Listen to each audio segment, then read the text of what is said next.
O ministro Cristiano Zanin, do Supremo Tribunal Federal, rejeitou um habeas corpus em que o deputado federal Luciano Zucco pedia a concessão de prisão domiciliar aos presos que ainda aguardam julgamento pelos atos de 8 de janeiro de 2023.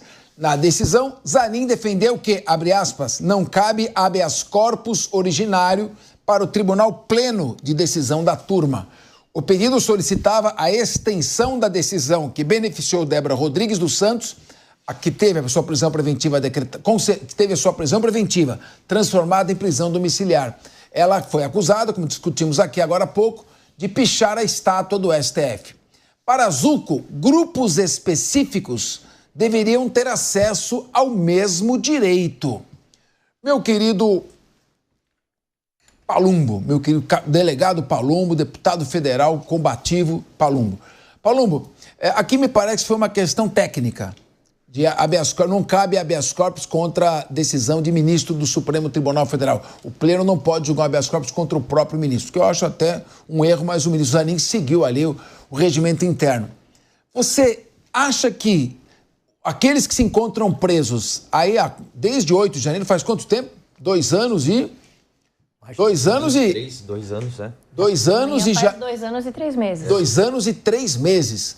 Você, delegado de polícia, sabe muito bem que se você não concluísse o inquérito policial em 10 dias, havia ordem de soltura por habeas corpus, por excesso de prazo. Se um processo criminal não terminasse em 81 dias, a pessoa era solta por excesso de prazo. Parece que agora o prazo passou a ser de 2, 3 anos sem culpa formada. Eu queria te ouvir. Não, agora o prazo é infinito, né? Esse processo já começou errado. Começou errado por quê? Qualquer delegado de polícia que efetua, lavra uma prisão em flagrante, ele tem que apresentar os presos em até 24 horas para um juiz, para ele passar, para o indiciado passar numa audiência de custódia. Isso não foi feito. O prazo simplesmente não foi cumprido. Isso, por si só, já seria motivo para soltar essas pessoas. Bom, já tem o primeiro erro aí. Copia e cola. Depoimentos, o que é copia e cola? Ele só troca o nome, o RG, o CPF, e o depoimento é o mesmo para todo mundo. E aí a gente aprendeu na escola, nos cursos preparatórios para concurso, sobre a individualização das condutas. Também não houve isso. Teve uma denúncia, que não deveria existir na minha opinião, onde não se individualizou as condutas, onde não se falou que cada um fez. O que é individualizar as condutas? É dizer, X fez isso, isso, isso. Y pichou, depredou, apontou uma arma, quebrou um relógio. Isso é você individualizar as condutas. Não fizeram isso. Pegaram um mendigo que ficou preso e aí depois ficou até motivo de chacota, né? Chacota para os tribunais. Como é que eu vou ficar, o mendigo falando, como é que eu vou ficar com uma tornozeleira se eu não tenho residência? Eu moro na rua. E por que ele foi preso? Porque como ele estava na rua, ele ia até os acampamentos para se alimentar, porque as pessoas faziam alimentos ali, cozinhavam, era um mutirão, um ajudava o outro. E aí o mendigo estava ali, morando na rua, falou, vou aproveitar e vou fazer a minha boia ali, vou almoçar, vou tomar café da manhã. Eis que surgem as forças de segurança, né, numa atitude de má fé, na minha opinião, cercam todo mundo, fala que vai mandar todo mundo embora e manda para a polícia. Lá é lavrado esse auto de prisão em flagrante. Agora você que está nos escutando, nos assistindo, você acha justo um mendigo ser preso? Quem que acha justo um mendigo ser preso por estar ali se alimentando? Depois querem colocar uma tornozeleira eletrônica e ele fala, não tem dinheiro nem para comer, como é que eu vou pagar isso daqui? Então esse processo está cheio de erros, mas está cheio de erros, só não enxerga quem não quer. Agora também tem um problema. Como que um juiz que é vítima, ele acusa, ele decide, isso também não é viável, pelo amor de Deus, não foi isso que eu aprendi, inclusive não foi isso que eu aprendi com o professor Capês, que foi o meu professor. Não dá pra gente aceitar isso, então é uma série de justiça. E é por isso que eu falo que isso não é uma pauta de direita e de esquerda, é uma pauta, como disse o prefeito Ricardo Nunes, humanitária. A gente não pode aceitar isso.